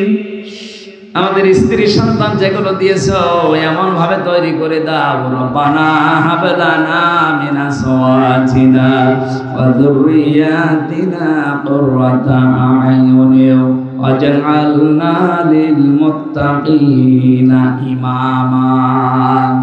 এদের দেখলে যেন আমাদের চক্ষু জুড়িয়ে যায়, হৃদয়টা শীতল হয়ে যায়। এমন কোন সন্তান স্ত্রী আমাদেরকে দিও না যাদেরকে দেখলেই আমাদের রাগ হয়ে যায়। তোমার দিনের পথে যারা বাধা হয়ে দাঁড়ায়, এরকম স্ত্রী সন্তান থেকে আমাদেরকে রক্ষা করবো আল্লাহ। বড় আশা নিয়ে মুসাফির অবস্থায় হাত তুলেছি। আজকের প্রধান অতিথি আলতাফ ভাইকে কবুল করে নাও। সভাপতি একজন আলেম মানুষ আমিনুল হককে কবুল করো আল্লাহ তাআলা। যত আলেম এখানে বসে আছে, মাওলানা হারুনুর রশিদ, মাওলানা হোসেন আহমেদ, হাফেজ শাহিনুর রহমান সহ, হাফেজ আবু বকর সিদ্দিক সহ, তানভীর ভাই সহ যত মানুষ আমরা হাত তুলেছি, আমাদের হাতগুলো দরবারে ইলাহিতে কবুল করে নাও। যাই শুনলাম আজকে থেকে আমি সহ প্রত্যেকের জীবনে সেট করে দাও। এলাকায় মাটির নিচে যারা ঘুমিয়ে আছে কবরগুলো জান্নাত বানিয়ে দাও। এই মাদ্রাসার যত প্রয়োজন আছে তোমার বান্দা বান্দীদের দিল মন এই দিকে ঝুঁকিয়ে দাও। কোনো অভাব যেন না থাকে আল্লাহ, যত অভাব আছে দূর করে দাও। মিডিয়ার যে ভাইরা রাত দিন বাংলার বিভিন্ন প্রান্তে কষ্ট করে দিনের কথাগুলো ছড়িয়ে দিচ্ছে, এদের জীবন তুমি পরিষ্কার পরিচ্ছন্ন করে দাও, এদের জীবনের অভাব দূর করে দাও। এটা বহু কষ্ট স্বীকার করে তারা, এই রাত নেই দিন নেই, আজকে দিনাজপুরে, কালকে খুলনা, পরের দিন চট্টগ্রাম, তারা আমাদের সাথে সাথে যায়। এই মানুষগুলোর পরিবারের অভাব দূর করে দাও, এদের স্বভাবগুলো ভালো বানিয়ে দাও, এদের মা বাবাকে সুস্থ রাখো। শ্রদ্ধাভাজন বড় ভাই মাওলানা আব্দুল হাই সাইফুল্লাহ অসুস্থ হয়ে পড়ে আছে অ্যাক্সিডেন্ট করে, আল্লাহ শেফায়ে কামিলা আজেলা নসিব করে দাও। চর্ম চোখে বড় আশা জাগে দেখতে তোমার কালাম দিয়ে দেশটা চলছে। রব্বুল আলামিন কিচ্ছু চাই না জীবনে, চর্ম চোখে যেন দেখতে পারি তোমার কালাম দিয়ে দেশটা চলছে। এইটাই আমার জীবনের শেষ আশা, শেষ ভরসা। জীবনে কিছুই যদি তোমার ভালো না লাগে, আজকের এই দৃশ্য দেখে কোরআনে কারীমের হাতে এই দেশটা তুলে দাও। আল্লাহ, গোনা থেকে বাঁচা তোমার রহমত ছাড়া সম্ভব না। মুসল্লিদের যে গুণাবলী তুমি বললে, এগুলো আমাদের 100 ভাগ আমল করার তৌফিক দাও। তোমার ভয় আমাদের কলিজার ভেতরে ঢুকিয়ে দাও। মাওলানা হোসেন ভাই তার বাবাকে হারিয়েছে, আমি তো আমার বাবা মা দুইটাই বেঁচে আছে, আমি জানি না। তার বাবাটা হারিয়েছে, তোমার ওই এতিম বান্দার হাতের দিকে তাকিয়ে বাবাকে মাফ করে দাও। সারাটা জীবন অপরাধ করেছে, হাত ওঠায় কথা বলবো ভয় করে, লজ্জা করে। গুনাহগুলো আজ গোপন করে রেখেছে, এই জন্য মানুষে কিছু জানে না। অপরাধগুলো যদি লেখা থাকতো শরীরে, মানুষ আমাদের কুকুরের মতো ঘৃণা করত।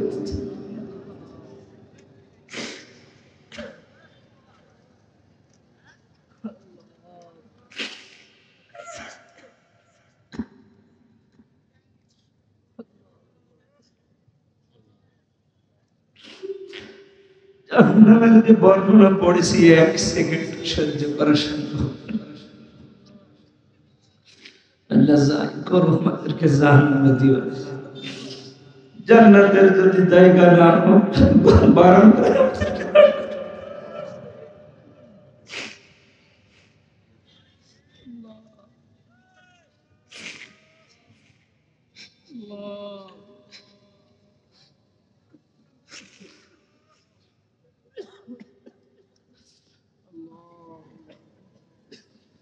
রব্বুল আলামিন বড় ভয় লাগে। নামের আগে আলেম লেখা আছে, নাজারি কিয়ামত কোটি কোটি মানুষের সামনে আবার অপমান করো কিনা, অপমান করো। তুমি সাত্তার নামে রসিদ আমাদের গোনাগুলো গোপন করে দিও। কখন কার কাছে আজরাইল আসে জানি না, যখনই আসবে যেন একটা বার হলে পড়তে পারি না।